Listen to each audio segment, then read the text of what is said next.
expecting some bottom lane priority for G2. We think that they like to be able to secure a strong matchup and leave the ambiguity of a flex pick open here. We know that they've got terrific Akali players, and whilst we haven't seen it prioritized yet this tournament, I have no doubt that both Wonder and Caps will play this champion to such a high degree. Ooh, they're actually just going to leave the Rise up and go for the Aurelia. Now, Wonder was the main Aurelia player during the regular season of the LEC, but when we saw it played by Caps yesterday, he didn't have the best of games, but to be fair, against Fonku Buffalo, no one on G2 really had a good game. So now they're heading towards that direction with their two solo laners picked up. I wonder if they're going to prioritize jungle or support right now. Yeah, and jungle would make so much sense to me, just because taking a half of a bottom lane isn't really going to protect you any from the draft. You can still be attacked down there. However, if they take away the jungle champion pool, then you can make the solo laners a little bit more of a liability, especially given the fact that Flash Wolves already had theirs available. To match the picks would also make a lot of sense for me here, Betty. It's not what we've seen from Rather, but it does make sense when you have a look at what G2 solo laners currently bring. I would actually have loved to see the LeBlanc come out, because I feel like that it does fantastically into the Akali, and it kind of forces either the Aurelia to go into the mid lane, where you can then look to flex it around, or you can look to punish it with a Rek'Sai, but instead they're going to try and get Betty one of his big comfort picks. Kai'Sa was something that he played the most of during the regular season, and honestly something he's played a lot of in this tournament, and they're now kind of setting up for either a Kai'Sa Galio or a Kai'Sa Nautilus, both very potent bot lanes for Flash Wolves. And the reason this is easier to do on red side is because they're going to be able to dictate the bans now. Then they will have first pick coming out of this stage of the draft as well.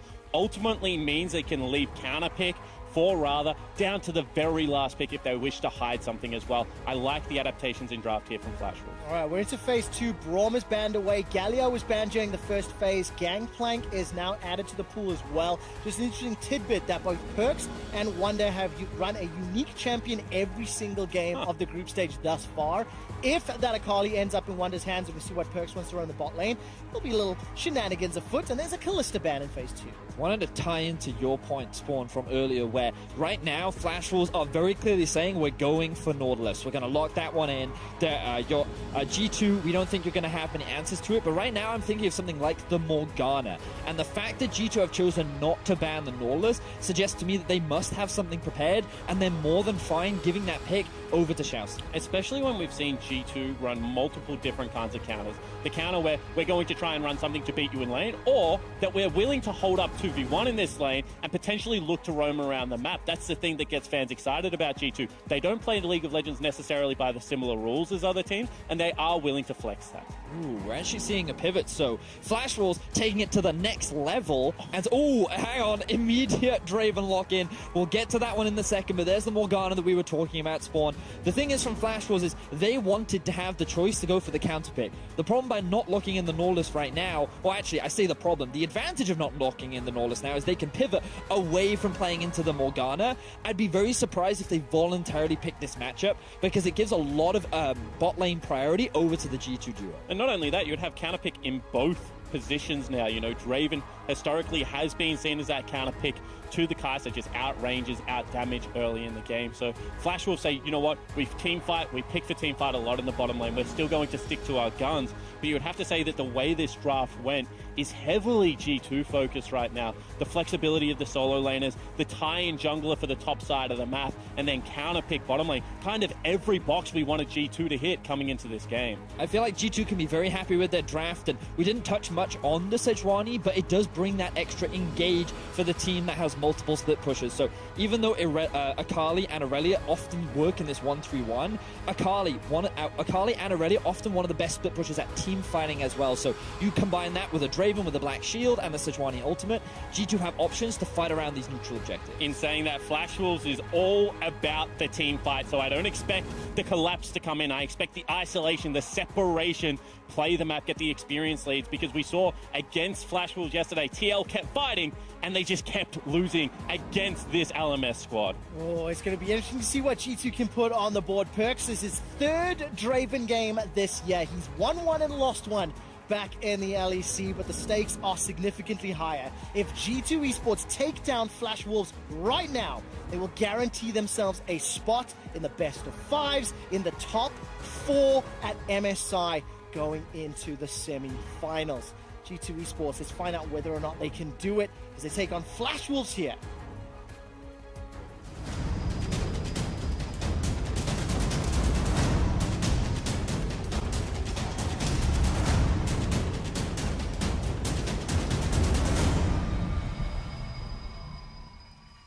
And while G2 Esports can secure themselves a spot, Flash Wolves are still fighting for their right to survive. They are sitting at 2 wins and 4 losses, and they are tied with Team Liquid behind SK Telecom at 3-3. And if you look at the mini-map, as it stands, Flash Wolves have got themselves grouped up around that banana bush and pushing forward into G2 territory. And you can see the immediately ward drop here from Perks will spot out the invade. On the flip side of the map, Boogie also warded very earlier, then took up the mid lane position. Both teams obviously expecting some level 1 aggression. I thought the Flash Wolves may look to consider trying to split the map, because one thing you've always got to be careful with the Draven Morgana lane is that they get that early gank assist, and then suddenly that lane becomes out of control. So by forcing Jankos up towards the top side, yes, it runs the risk of having Radha and Hanabi put behind in the 1 versus 1, but the advantage is the Draven and Morgana are left isolated, and they can't play as aggressively as they normally do. And you can see right there that Betty shows himself trying to dissuade any of that aggression. Caps had roamed down into the bottom lane.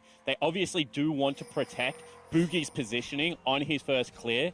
Would not be surprised to see, you know, as you mentioned, the convergence of the jungler around that bottom lane Scuttle Crab and the fight for priority to be very hard. We'll see whether or not any engages come from that Scuttle Crab spawn. I'm taking a look down. Summoner spells, a couple of teleports on both sides of the rift and the solo laners. Conqueror obviously sitting on both sides. Solo laners for G2. And of course the Klepto Draven, something that we have seen a fair amount when Draven is played this year. But also the exhaust sitting on top of the Morgana as well. Typically, when you're drafting in a Draven lane, the Ignite adds that extra bit of kill pressure. So the exhaust is saying, you know what, we want that extra bit of survivability, but it's so valuable against Kennen in these team fights. If he's diving onto multiple members, the amount of damage mitigated thanks to that exhaust can shift a team fight into G2. Especially given the fact that they want to play heavy lane. Bully Hook will go wide there from Xiaoxi. You don't have the luxury of running the spellbook right now for Mickey because you want to win the lane. The Guardian's going to be incredibly important, so I do like that he's just committed to that summoner spell for the late game team fight. And this is interesting to me from Flash Wolves because they're converging on the top side of the map as well. Could have been maybe a wave stacking into Hanabi quicker than he would have liked, so therefore jungler has to path towards it. But Boogie ending up on a side of the map where I would expect Hanabi in the early stages to try and play a little bit safer, given, you know, the synergy between something like a Sejuani Aurelia game. Yeah, I'm actually very surprised because in terms of the pathing, Boogie started on his blue, he then went to red into top... Krugs, that's the Badger. And then, so he actually had no priority over either Scuttle Crab, meaning that he relied on his bot lane to secure it. And if Sejuani had taken that path, then she could have potentially secured bot Scuttle into top as well. So yeah, I feel like it was a bit of a dangerous path, but it does guarantee him level 3. And now he's going to convert it into the Raptors as well. So my assumption here is, given the fact there's a Targons in the bottom lane and maybe a little bit more AoE coming out of something like a Kai'Sa, worried that with, you know, Silas, who we always talk about the push, bottom Crab was going to be off kind of the card. So Wonder fought for priority very nicely. Hanabi didn't want to give the gank over, and that's why, you know, potentially Jankos was looking at the top Crab, and Boogie just backed away completely. And there we go. No shenanigans afoot as Wonder's able to farm up underneath the tower. And we'll see what sort of impact this has in the coming minutes, because Mickey and Perks slowly pushing that wave back, but it does meet somewhat in the middle as Boogie has recalled, as has Jankos. They've both picked up those chilling smites and now starting to make their way down towards the relative lanes. Now, I want to draw viewers' attentions to the rune choice coming out from Caps. We've seen a number of Akalis playing mid lane up against Silas, and one of the most common rune choices that you'll see is Fleet Footwork, because when playing up against the Silas, you often lose a lot of early game trades, which means that you want to go for a little bit more sustain, because whenever this happens, you want to be able to fight back, right? So you run the teleport, the Fleet Footwork, and you just try to get to laning. You're just trying to want to scale up, get that first item. But by going for the Conqueror, this suggests to me that he's looking for those more drawn-out fights and like constantly building up those stacks, hoping that he can out-trade the Silas later on. I completely agree. I think that this is a side lane rune choice when we have a look at it. I think that if you're running something like the Fleet, it's because you're worried about getting through lane. Cap's obviously trusting in his individual skill to be able to do that. We see even further aggression down in this bottom lane. We keep holding our breath every time it happens because there is so much kill threat really on both sides, with a lot of burst damage and a lot of CC. As well as junglers pathing bottom, so it looked like the heavy trades was a deliberate choice from Perks and Mickey, and you were just waiting for them to pull the trigger on that engage. However, once again, you have to say that this is a good match out of Boogie to be down where his team needs it. Look, neither team is falling behind yet. With 5 minutes in of farming, and this is the first real gank that we've seen. Caps may need to blow the flash, holds on to it for now. Boogie's looking to chase further forward and didn't manage to fire anything more than the Prey Seeker. So Caps escapes with his life. Oh, now down the bottom lane. It's all in. Perks flashes to safety. Summoner heal's already used. Mickey continues to run. He's already used the exhaust. Now he flashes to safety. Dark Binding will buy some time, but one more auto is not in range. Nobody goes down, and listen to the crowd. And you talk about volatility. 4 summoner spells burnt in that trade. Flash Wolves, however, will get the advantage. They force them out of lane. CS and experience going to be in their favor. And we talked about it in the draft, the consistency that's been coming out from Betty this tournament. He demonstrates it once again here. Finding a successful 2v2 trade against the G2 duo will net them big advantages down towards the bot side. While that was going on, Yankos finds Boogie up in the top quadrant of the map, pushes him a little bit away from his Krugs, and he just provides some additional cover for Wonder. Cap starts to go in and out, trading now with Rather. Rather has hijacked himself a perfect execution. We need to keep a close eye because either of these champions can just insta-burst down. Dark Binding finds a target. Mickey, only level 4, can't chase further. Rather decides to chase away. Caps has gone too deep, caught by a Dredge line, and he bit off more than he could chew. And once again, credit to the support staff of Flash Wolves because they are tracking the G2 members. Second to the gank, but it pays off. And Flash Wolves, they didn't even have any vision on the minimap. It's just a tendency that we often see from Mickey, where after he does his first base at level 4, he looks for a roam, but Xiaoxi is there to match. Boogie, fortunately, is in a position where he can help with the counter gank, and the moment Caps tries to dower dive, he immediately gets punished. Beautiful stuff from the Flash Wolves. They get first blood. Eyes on the dragon as well. You can see Perks dips his head into the river afterwards.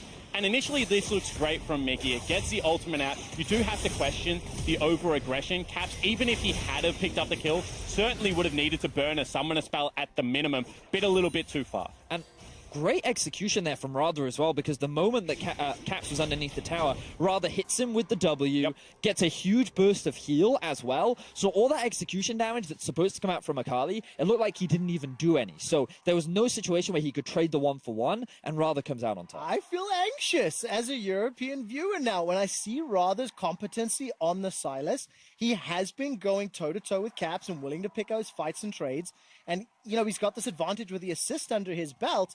And I need to see how this mid lane is going to continue to play out, and whether or not Caps can, you know, control himself a little more. And honestly, this ties back in with a bit of a criticism that I've had for G2 over the last few days, which is that their early game seems to have gotten worse from what we saw in day 1 throughout the rest of the tournament. And like, you only have to look at their Fongfu Buffalo game yesterday to really iterate how poor some of their early game decision making has been. And they let everyone carry. It's just so impressive. And you know, there's a lot of similarities when you look over at the Flash Wolf roster. You know, they had to rebuild around Betty, who has been sort of the mainstay carry, but Rather, who I was not a huge fan of at the beginning of the group stage, he has won me over. His Orianna play was almost like an assassin in the ways that he was making those shockwaves work, especially against the likes of G2 and Perks.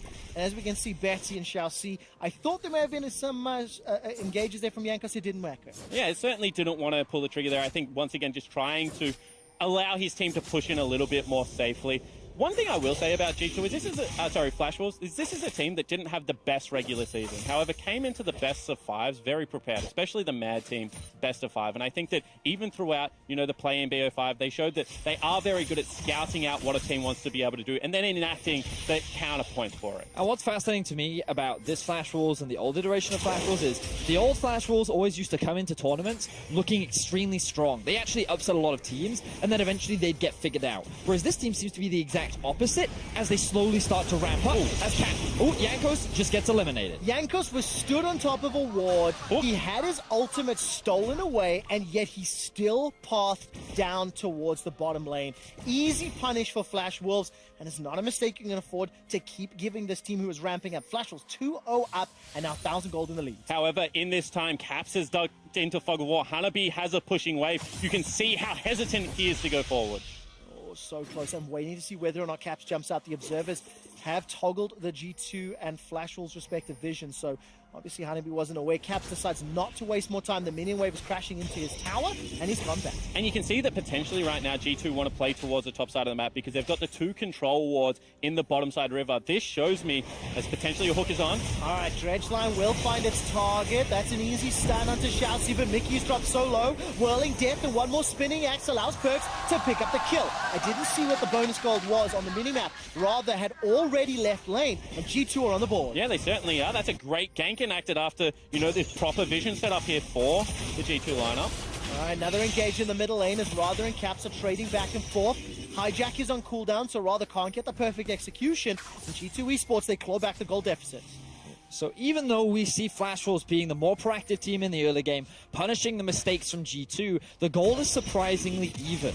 A lot of it is coming down to the fact that Perks just picked up this massive shutdown on the Draven, and he's now sitting at a healthy amount of gold. He's actually built up a 500 gold lead up against his lane counterpart. But it's fascinating how Rather actually has an XP advantage in the mid lane. Betty is a whole level up over Perks. So, this game is still hilariously close, even though Draven just picked up a massive shutdown goal. And quite an early Ocean Drake picked up in what is becoming a volatile laning phase. Will swing this, I think, a little bit further into the Flash Wolves' favor.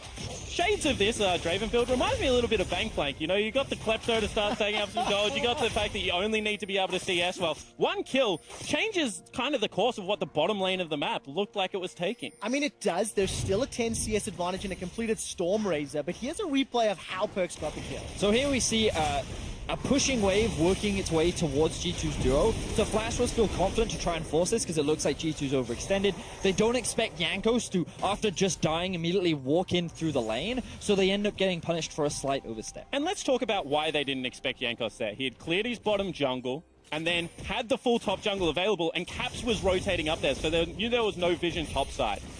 In any other case of a jungler, you would generally go up, clear your full topside jungle, look for a gank onto the Aurelia lane. That seems to be the area that G2 like to attack, but they bucked the trend once again and surprised the Flash. And something that we've said many times before about the Flash Wolf spawn is that they are a creature of habit. Even though they are a team that has shown growth, they still often rely on a lot of the old traits that they found so much success with over in the LMS, which is secure an early Drake. Once you've got it, rotate your bot up towards the top side and get yourself that Rift Herald. And once they have an early lead, I feel like they are a team that knows how to move around the map with. Well, 1, 2, and 3. Every tick point that we've seen from their local league has come true.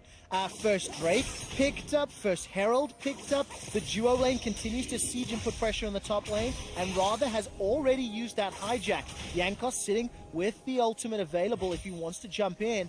Is not going to do so just yet. Instead, we take a look. Hanabi pushing the bot lane. The duos are now battling up top. And you can see that this is... Oh, Hook just spell shielded out there. This is the kind of game that Flash Wolves love to play because they're taking the first step and actually making what is normally a very proactive G2 team slightly reactive to the pace of the game in saying that still great scaling in this lineup, still a very good 1-3-1 comp. So I feel like Flash Wolves doing the right steps for now, but we'll see whether some of these mistakes that we've seen in their gameplay creep in. Now, Flash Wolves are utilizing this Rift Herald to just invest more gold into Betty. They want to close the gold gap as much as they can between the Kai'Sa and the Draven, and you'll see 320 gold picked up, effectively a kill, put into the back pockets of Betty. So that will definitely help him a lot, and while it won't secure a major objective, it just keeps the game relatively even, and now Flash Wolves have gained a slight gold advantage back in their favor. I mean, the gold values are even between those bot laners. You can see Perks and Betty sitting just shy of 5,000 gold. First big items are coming in pretty much across the board. Wits in, sitting for Wonders Aurelia, Proto Belt for Hanabi's Cannon. And Boogie's now making his way into this top lane. No boots, but he's got the Warrior enchant. I'm looking for the Black Shield if it's available. Gonna throw him down a little bit late. Exhaust is buying some time. Soul Shackles into stop one. Whirling Death comes out, and G2 obliterate the first kill. But it's ADC for ADC. As a dash and a pop and a dazzle means that Caps gets on the board. Now Rather's taken down, and Hanabi runs for his life. Mickey with the beautiful Morgana play to set up the 3-man stun to allow the rest of Jankos to get that collapse. Teleports came in from all over the map, but it was G2 that ended up coming out on top. And it was because they arose first, Betty. This is a team that is so quick on the trigger. Just impressive collapse. And that looked like a free gank because the Black Shield, I believe, started on cooldown there. You saw it used in the laning phase. You saw the aggressive posturing, but G2 read the player and able to collapse. Zero hesitation. Everybody threw their champions into the top lane. And as you mentioned, that exhaust a few minutes ago, Vedius, coming in crucially to keep Perks alive as it started. Now, Hanabi did not use his flash, and Yankos stood on top of a ward, or he's clearing out the ward, rather. Means that Hanabi's not going to get dosed, but I held my breath, and we can finally see this replay. So, Boogie in a great position. He gets a good knockup. The Black Shield comes out late, knowing that, okay, the CC's already been applied, so get what we can, but look at that 3-man stun coming out from Mickey. Sets up for a perfect ultimate from Perks to then follow in from the chain CC from the rest of G2. We don't have time as another fight kicks off. Yes, it does. Mickey finally uses his flash, continues to run for his life, dropped down to 150 HP. Betty's Cathian Rain was unable to pick up the kill, but a 3-man stack for the Flash Wolves should help them secure the first tower of the game. Looking at the minimap, Caps was making his way down, but there's no initiation opportunities yet. I love that Flash Wolves are not slowing down. Throughout this game, Boogie has just been invested in getting this duo ahead. He's found multiple successful ganks, and just there they nearly got another kill onto Mickey. By forcing out his flash and knowing that there was no double teleport on the side of G2, they could secure the first tower of the game, and once again, reclaim that slight gold advantage. And we'll see what they set up for now, because I would expect them to redeploy towards that bottom lane and go for the dragon. We keep talking about it, a predictable team in the Flash Wolves do like to fight around objectives. You know, the other play I would have liked to have seen is, you know, top turret is a hair's breadth away from being pushed over. It's only going to be an equalizing Ocean Drake, maybe seed, and look to trade for the gold objective. I really want to draw viewers' attention to the minimap right now, because you'll notice how much vision is being invested from both teams. There are wards scattered everywhere, but it's G2 starts off the fight. They are indeed. Caps may already have won the fight before it's even started. Xiaoxi and Betty are just obliterated. Wonder and Caps double team the bottom lane, but now all of a sudden Wonder's in trouble. He gets unburrowed and taken up. A beautiful 3-man stun. Gets Wonder to safety. He was looking for the dive onto Hanabi and was unable to find it. Now rather, he's chasing forward and the dragon's still available. And G2 preying on the tendencies of the Flash Wolves. If we know where the Flash Wolves are going to return, G2 do as well. They set up fantastic vision and win the fight. This is one of those situations where G2, they know what the textbook play is, and they look to ways to just rip those pages apart. Flash Wolves, there was no dance back and forth for the battle of vision. It was just G2 see an opportunity and go. Vedius, you were trying to draw the pages of the textbook, not even anticipating G2's hyper aggro read on the situation, and literally as soon as you started highlighting the vision, G2 pounced on the opportunity, and it's that decision making that is allowing G2 to sit in control of second place right now. Decisive, proactive play in the mid game. And I want to draw attention to the solo laner items of G2 right now. We've got a Wit's End picked up for Wonder, as well as the making of what is going to be the Burning Face Leandri's Torment for Caps. Now, why is that important? Well, double AP solo lanes, so the Wit's End going to shut down both those sides, and then matched with the Conqueror, the ramped damage as Cap stays in combat for longer and longer in this side lane, makes his build less bursty and a lot more, you know, continue to skirmish 1v1. Yeah, and I wonder if this is something that he's just specifically itemized for the Silas, but have a look at this. Cap's just sitting in the fog of war right now, immediately just dives onto Betty and obliterates him. There's no answer. The rest of Flash Wolves are just kind of spaciously moving in towards the Dragon Pit, even though they have no vision. Remember all that vision we were pointing out earlier? They felt like they had a pretty good read on what the situation of G2 was. They were like, oh, they started the Drake. We can start to make our way forward. We can start to set up for this play, but they don't have an opportunity, and G2 just pounce on top of them. And in that replay, we saw the power of that Morgana Black Shield. It did not interrupt Caps despite him getting caught by Nautilus. And remember that Xiaoxi and Flash Wolves still opted into this Nautilus pick even after seeing that Morgana. I want to see whether or not Mickey's Morgana continues to be pivotal. 0-0-5 right now. He is joining the rest of the squad in this upper quadrant. It is still a Brandy back. Now the gold is still very even. And we kind of got to remind people of what we talked about in terms of win conditions. Flash Wolves are looking for this big team fight, whereas G2 are going to be looking to play along the side lanes, look for these skirmishes, look to try and find these 2v2s and 3 versus 3s. Things will get a little bit harder for the Flash Wolves once Wonder completes his Trinity Force, and arguably when Caps completes that Leandri's. So what they're looking for is ideally a setup around the Baron, because while it is not spawning yet, they just need to buy their time, wait for those second items to be completed. Looks like Morello is going to be coming out from Hanabi. It looks like the Rage Blade is going to be coming out from Betty. Once those are done, then they're in a much better situation to find a successful 5 versus 5. Because we're looking at the earlier spiking, as you mentioned, Proto Bells coming out from the solo laners, the ability to explode onto a backline if the correct flank is found. However, this is where the 1-3-1 becomes oppressive to play under, because there is no objective to force the G2 lineup to go to. At this stage of the game, they're playing with push in all 3 lanes. Boogie has to pick his position. If you choose wrong, you will lose control of the rest of the map. Let's keep eyes on the vision and whether or not Flash Wolves can actually, force G2's hands and try goad them or persuade them into that team fight, Spawn, because it is not an easy task. And you can see G2 1-3-1 enabled, Wonder in the top lane, Caps in the bot lane. Mickey, Perks, and Jankos, after pushing the wave in, have peeled away, and they're going to start looking at Rather in this top lane out of turret. You see Jankos just out of vision. And Boogie just dodging out of a bind as well. You can see how cautious they are moving through the jungle. This is what G2 do. They suffocate your vision. You must take the long way, and then they just pick up the gold. Beautiful execution of the 1-3-1 from G2. The important thing to note, once again, if I draw your attention to the minimap, see how the Akali pushed in the bot lane, walked up through river, and then again gained priority through mid, while the rest of G2 moved up towards the top side to then take down the tower. Excellently well done, and a great utilization of exactly what you were talking about, Spawn. Have priority in all 3 lanes, moving between them and slowly taking down these objectives. And what it is resulting in is a 1,000 gold lead for G2 Esports. 6 kills to 3, 1 tower to 1. Those big items have just been picked up, Spawn. Leandri's Torment for Caps, Trinity Force for Wonder, BT, as well as another BF sword sitting in Perks' back pocket. So everybody is continuing to scale up. It's 21 minutes. It is still even gold. So as long as G2 can keep Flash Wolves at arm's length and use this 1-3-1 to their intended purpose, that's fine. But they've got to be very, very careful if a team fight breaks out, because as a death ball, Flash Wolves comp is terrifying. And that's why we're seeing sweepers with jungle and support off cooldown, because they have to get rid of the flanking wards. If they go for one of these plays and scout it out, there's a flanking ward, and Hanabi can get on the backline, it's a different tale. But as long as they play this controlled, measured style, there is no response right now for the Flash Wolves. All right, Caps has jumped in. He's still got that perfect execution.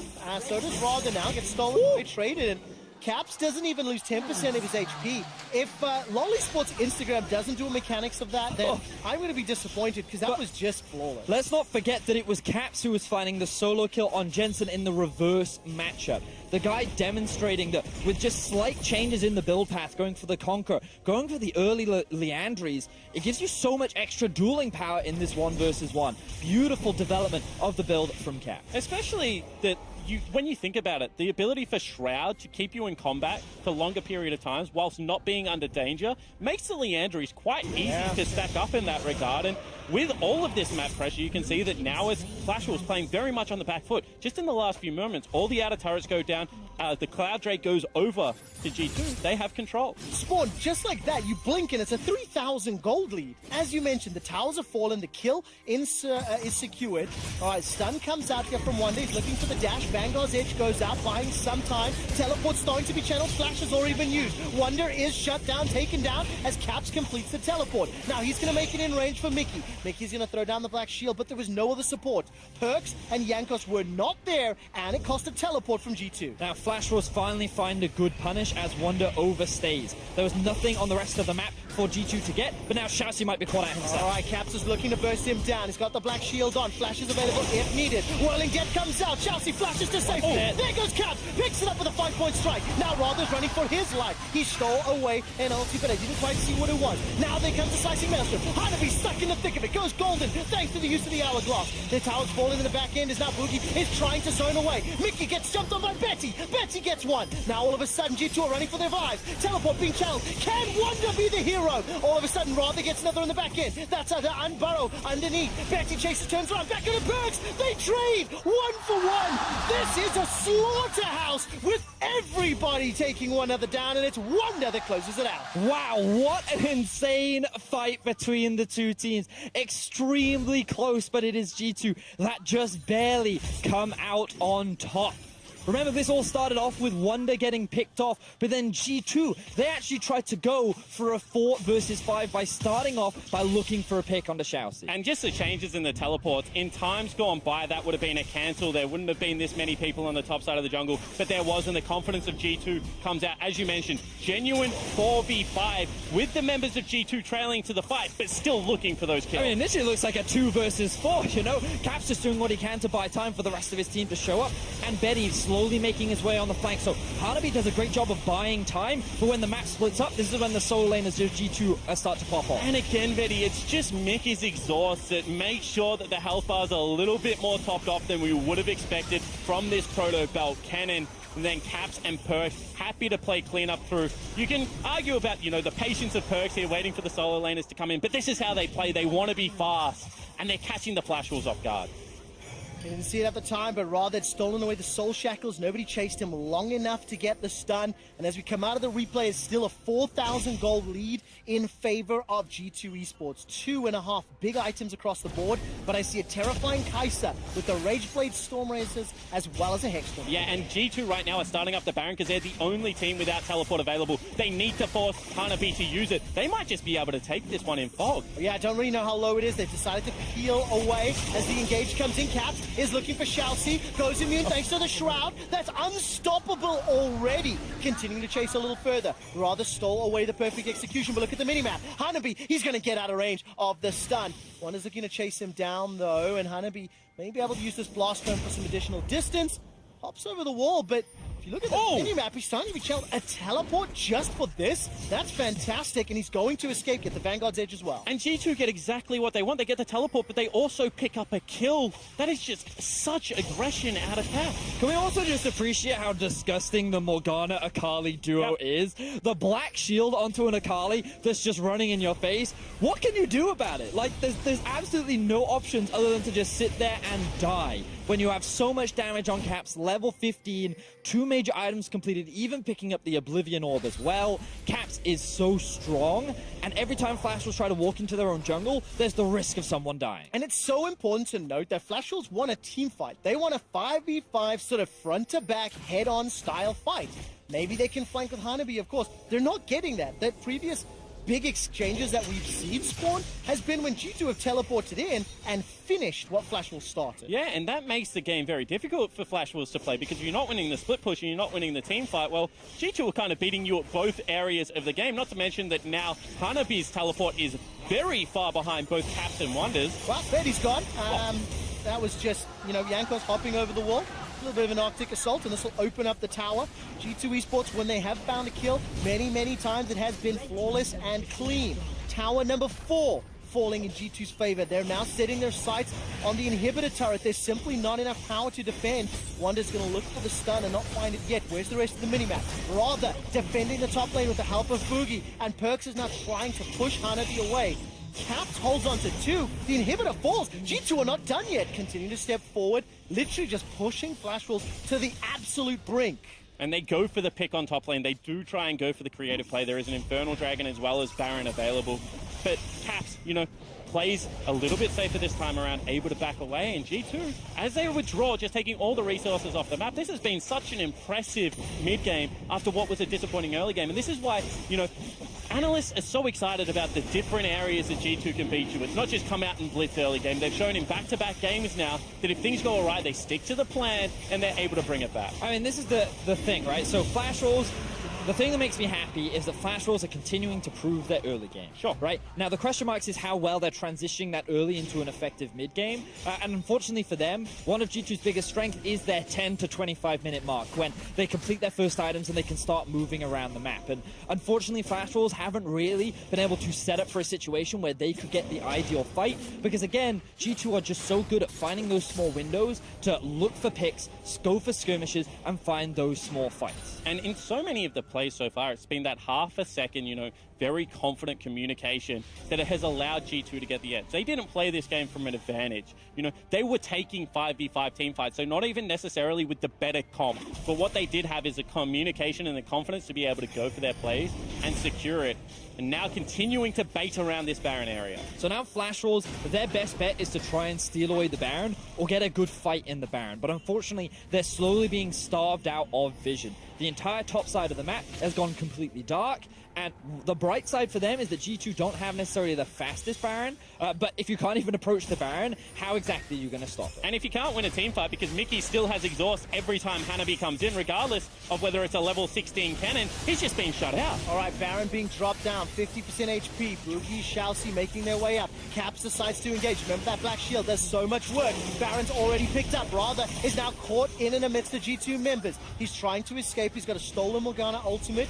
Maybe that will become pivotal, but with Baron and 8,000 gold in the lead, there's a teleport going bot lane. G2 are just going to play the map to perfection. And this is the part of the G2 game that I love to see. When they think that they are minutes away from winning, when they're willing to burn resources to set up the wave exactly how they want them and go for that death punch. It's a beautiful execution on how to push your advantage. They're not going too aggro, they're not taking these risks, and Flash Wolves, the number of options that they have are dwindling. Just as a reminder, of course, G2 win this game, they guarantee themselves a top 4, but their sights are not set on top 4. They're looking for a minimum of top 2. They do not want to be in that 3rd or 4th spot, and if IG wins out, be one of the teams that could be picked. Let's see how this final siege plays out. Flash Wolves, on the other hand, they're still fighting. That's a gigantic spinning axe, but look at that. The Black Shield comes out. Perkz easily able to step away. Flashes to safety. The Whirling Death has already been thrown out. Vanguard's Edge comes down. Perkz takes out Rather. That's a stun onto Shalsi. He will be the next to fall. That's a double kill for Perkz, G2's captain. They turn their attention further. Hanabi, defensive slicing Maelstrom. He's running for his life. Perkz almost finds a triple kill. Not going to be lucky with a crit today. Stepping into the fountain. Not going to chase further than he needs to. The rest of G2 Esports are on the Nexus turrets. Perkz once more than the double, stepping forward, getting all the shields, getting all the heal. Nexus turret number 2 is the focus, and Perkz is keeping 3 members of the Flash Wolves inside their fountain. Caps dashes in and forces a flash out. The Nexus being ignored for now. The Winions are doing more damage. All of a sudden, Betty takes a couple of axes to the face as the Nexus goes down. G2 guarantee themselves a shot in the playoffs. And another decisive victory for G2 Esports. The early game, once again, they just allow it to come to them, explode through the mid game, one Baron into end.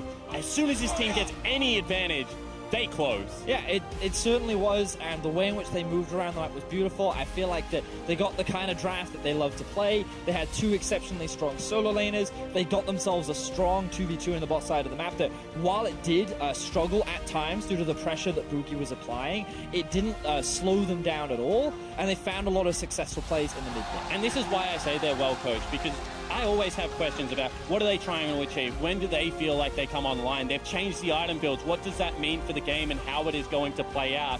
But this team always knows what they're looking for, and when you allow them to set the pace of the game, it is so hard to wrest control of it back. And if we kind of look at how the game played out, I don't think this didn't defy expectations, right? If we look at G2 at this tournament right now, they are a top 2 team. It was always going to be an uphill battle for Flash Wolves, but to me, I'm still looking at this as they're showing